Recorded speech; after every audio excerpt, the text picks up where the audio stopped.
በጣም ደስ ብሎኛል። አደይ አመልጣለች፣ ግን ደግሞ በሷ ቦታ ዳይመንድ ተይዞ ነበረ። ዳይመንድም አመልጧል። አደይ ስላመለጠች በጣም ደስ ብሎኛል። እነሱ እንደፈለጉት ወደ ሌላ ቦታ ወሰዷት ብዬ በጣም ፈርቼ ነበረ።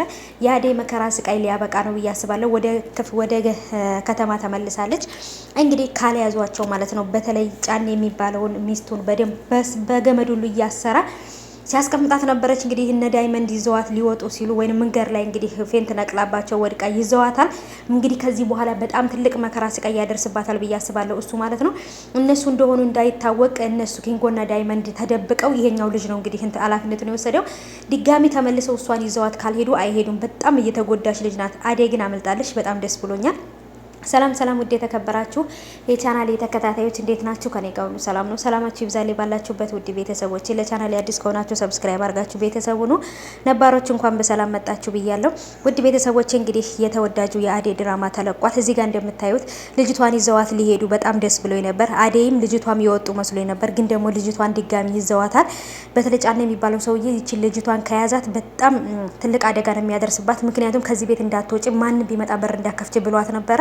እነ ዳይመንድ እና ኪንጎ ስለነበሩ በር ከፍታላቸዋለች ማለት ነው። ዳይመንድን በጣም በፊትም ጀምሮ አብሮ አደጓ ነው፣ ታውቀዋለች። ስለዚህ ጫኔ እንደዚህ እያሰቃያት ነው። አደይን አስመለጫታለሁ ደግሞ ድጋሚ ይችን ልጅ ይዣት ነው ወደ ከተማ ምገባው ብሏል ማለት ነው። ምክንያቱም በጣም ከባድ ስቃይ ውስጥ በጣም ከባድ ፈተና ውስጥ ያለች ልጅ ናት ማለት ነው።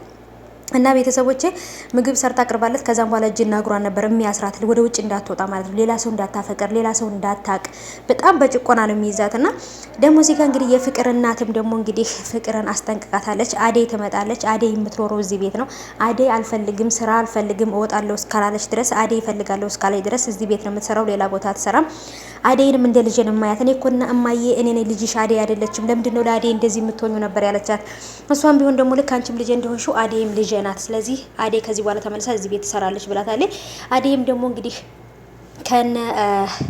ባርኩም ከነንትና ጋር ማለት ነው ከዴቭ እና ከዴቭ እህት ጋር እንግዲህ ወደ ከተማ ገብታለች፣ ወይም ደግሞ መኪና ውስጥ ገብታለች ወደ ከተማ ልትገባ። እንግዲህ ወይ መንገድ ላይ ደግሞ አባትየው የሚያውቀው ሰው ካለ ድንገት ከመኪና አስቆመው ደግሞ አሁንም እንዳይወስዷት ፈርቻለሁኝ።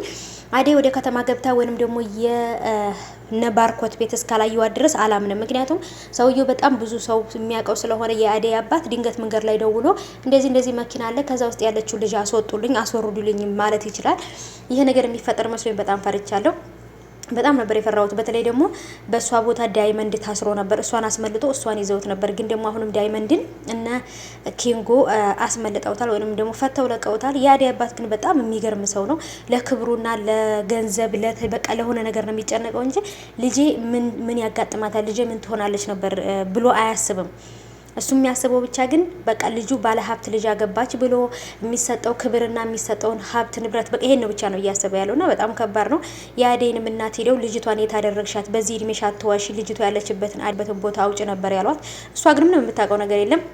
አደይንም ወደ ከተማ ይዛችሁ ግቡ፣ እኔ ስፈልግ ብቻ ነው መጥቼ ጠይቅሻለሁ እንዳትመጪ ብላት ሸኝታታለች። ምንም እንደማታውቅ ነው የሆነችው ማለት ነው።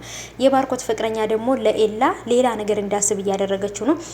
ለምለም ያለችው እነ ፍቅር ቤት ወይንም ደግሞ እነ ባርኮት ቤት ቡና እያፈላችላት ለእናቷ ከእናቱ ጋር አብራ ቁጭ ብላ ነበረ። በጣም ምርጥ ልጅ ስለሆነች ማለት ነው።